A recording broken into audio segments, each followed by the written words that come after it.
हंसी मोड़ पर आ गई जिंदगानी के हकीकत न बन जाए मेरी कहानी।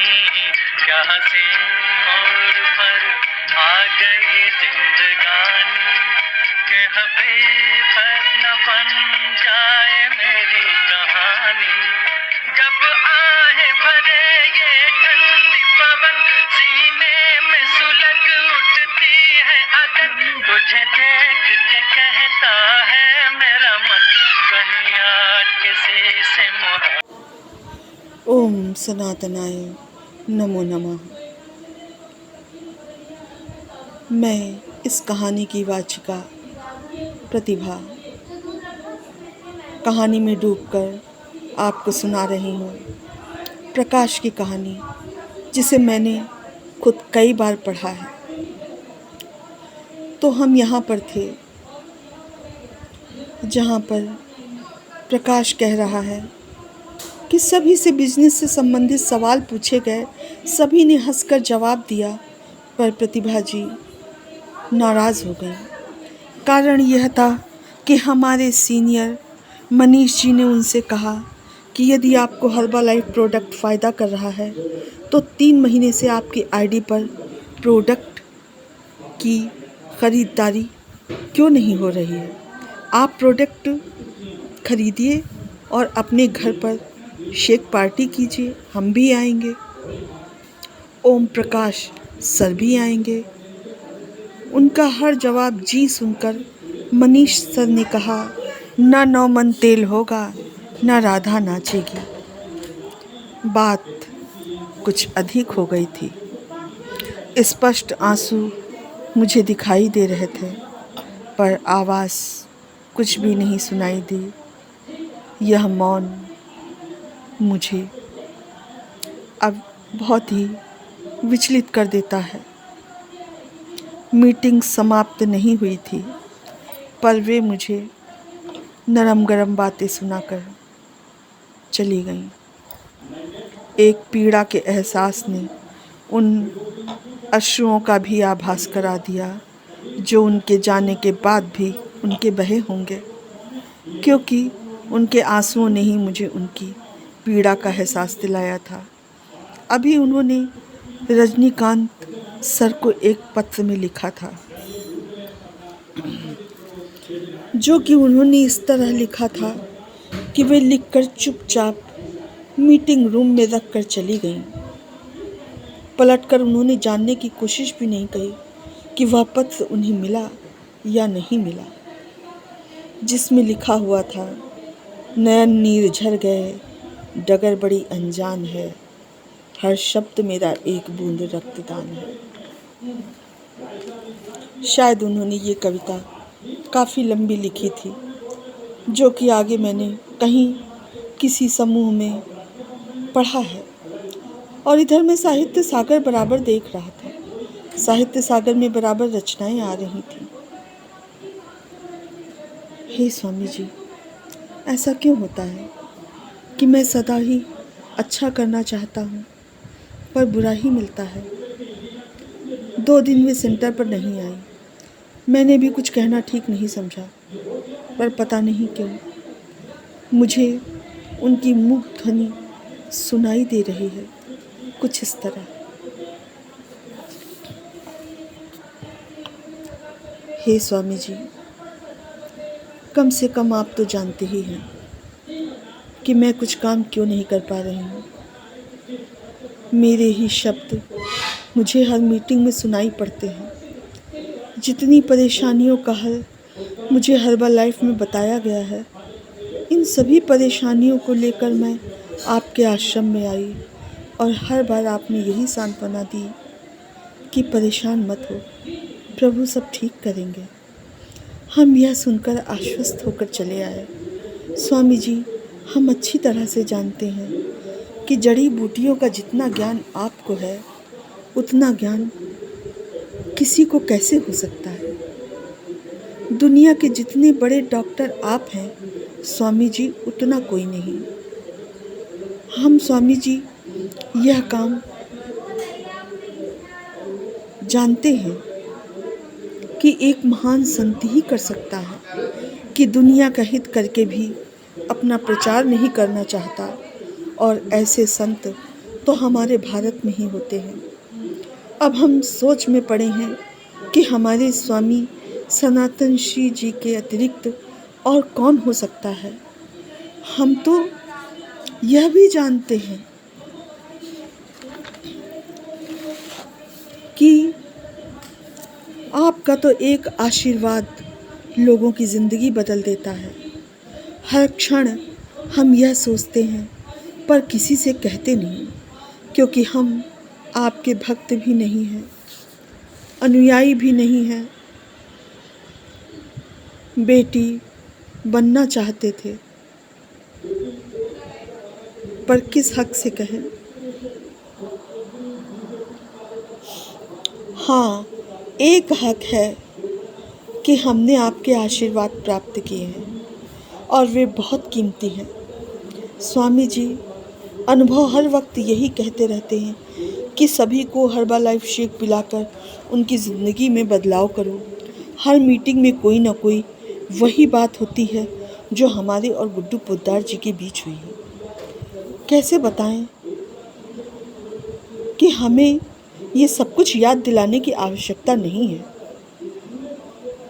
हमें याद है, यदि माँ श्रुति जी हमसे ये न कहती कि आपको भी कुछ करना चाहिए, तो शायद हम आगे कुछ करने के लिए सोचते भी नहीं। इधर रेडियो मेरी ही पसंद के गाने सुना कर मेरा ध्यान खींचे रहता है, और मेरा न्यूज़पेपर हिंदुस्तान, जिसके संपादक कभी श्री नवीन जोशी जी थे तथा सह संपादक मृणाल पांडे जी थीं, तब मैंने पाठकनामा कॉलम में एक लेख प्रेषित किया था जिसमें मैंने मृग मारीचिका शब्द का प्रयोग किया था। शायद ऐसे ही हालात तो ऐसी ही जगह पर, जिसे दिनांक 13/8/2018 के न्यूज़पेपर में संपादक जी शशि शेखर जी ने इस शब्द का कुछ इस तरह से प्रयोग किया है कि मुझे अपना वह लेख याद आ गया। सामान्यतया हमें अपने किसी लेख में अपना नाम लिखना पसंद नहीं है, जिसके पीछे कोई ख़ास वजह नहीं है, क्योंकि मैं कोई अपराधी नहीं हूँ या मुझे अपने को छुपाना भी नहीं है। पर मुझे ऐसा लगता है कि लेख अगर किसी के भी काम आ सकता है तो नाम लिखने से क्या फ़ायदा, क्योंकि मेरी लेखक या लेखिका बनने की चाहत नहीं थी। कुछ लिखना तो मेरा पैशन था, पर कोई नाम लेना नहीं। हर्बल लाइफ के बिजनेस में वीडियो में दिखाया जाता है कि पैसा एक ब्लैक होल से आ रहा है। हम यह देखते हैं और डर जाते हैं स्वामी जी कि ब्लैक होल तो अंतरिक्ष में है, और अमेरिका में नासा से बातें तो स्वामी जी आप ही करते हैं। आप ही वसुधैव कुटुंबकम की बात भी करते हैं। इसीलिए हम मार्क ह्यूज जी के आदर में ताली बजाते हैं, क्योंकि जब भी कभी हम मीटिंग में जाते हैं तो हमें मार्क ह्यूज के बारे में ही बताया जाता है और उनकी एक कहानी बताई जाती है, कुछ इस तरीके से कि उन्होंने अपनी माँ के ओवरवेट होकर मर जाने के कारण दुखी होकर यह प्रोडक्ट बनाया और अपनी बीमार दादी को खिलाया। परिणामतः उनकी दादी ठीक हो गई। हमसे सभी कहते हैं कि प्रोडक्ट खरीदो, और जो भी अधिक वजन के कारण या कम वजन के कारण बीमार हो रहे हैं उनको दो। हमारी टीम के रजनीकांत सर जी, मनीष गुप्ता सर जी, सुनील वर्मा सर जी सभी मीटिंग में बताते हैं कि वर्किंग करो। 600 रुपये मीटिंग के पड़ते हैं। अब पहले गेस्ट को बुलाएं, उनसे 600 रुपये मांगें मीटिंग के टिकट के लिए। हम तो यही सोचकर संकोच कर जाते हैं कि हम इंडिया में रहते हैं, ये हमारी संस्कृति नहीं है। अतिथि देवो भवति। हम तो पहले गेस्ट बुलाते हैं और फिर उनका सत्कार करते हैं। अपनी भावना में वे हमें जो भी दे जाते हैं हम उसको रख लेते हैं। हम कभी लेने और देने की बहस नहीं करते। अब हम अतिथियों से कहें कि पहले टिकट खरीदें, हम किसी से कैसे कहें कि प्रोडक्ट खरीदें?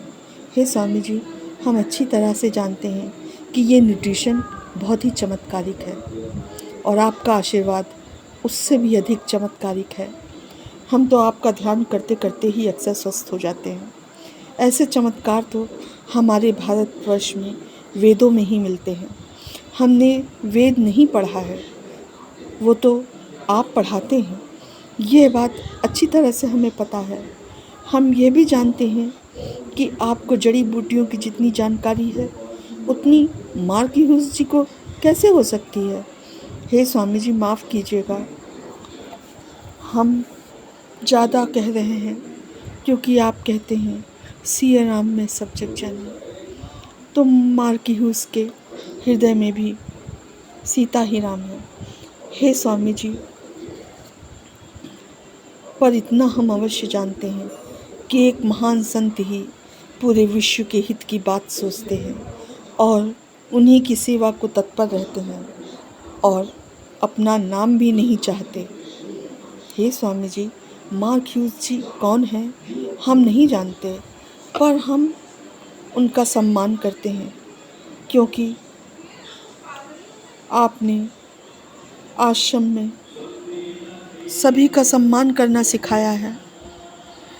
आपके आश्रम का जब भी हम कभी वो पंक्तियाँ पढ़ते हैं कि आपके पैरों की चरण धूल हमारे माथे का चंदन तिलक है, और इतना सम्मान जो हमारे स्वामी जी करते हैं, तो भला हम मार्क ह्यूज जी के लिए ताली क्यों नहीं बजा सकते? हम बिल्कुल बजाएंगे और हमने बजाया भी, क्योंकि हमने आपको हिंदू, मुस्लिम और अन्य सभी जातियों से बहुत स्नेह से बात करते हुए देखा है। जो बातें हम आपसे सुनते हैं वही बातें मीटिंग में सुनते हैं। बार बार न चाहते हुए भी मीटिंग में दौड़ दौड़ कर जाते हैं, केवल इस आशा से कि कभी न कभी तो मेरे स्वामी जी अवश्य मीटिंग में अतिथि के रूप में आएंगे और साथ में गोविंद जी भी आएंगे। वो दिन मेरे लिए कितना सुखमय होगा। हम सबसे पहला निमंत्रण पत्र आपको ही अपना देकर आए थे, इसीलिए कि शायद आप हमारी मीटिंग में आएँ और कितने सारे लोग आपके दर्शन करें, हम भी अपने आप को गौरवान्वित महसूस करें। हे स्वामी जी, मेरा बेटा आयुष्मान आपके अतिरिक्त और किसी की बात नहीं मानता। मेरी भी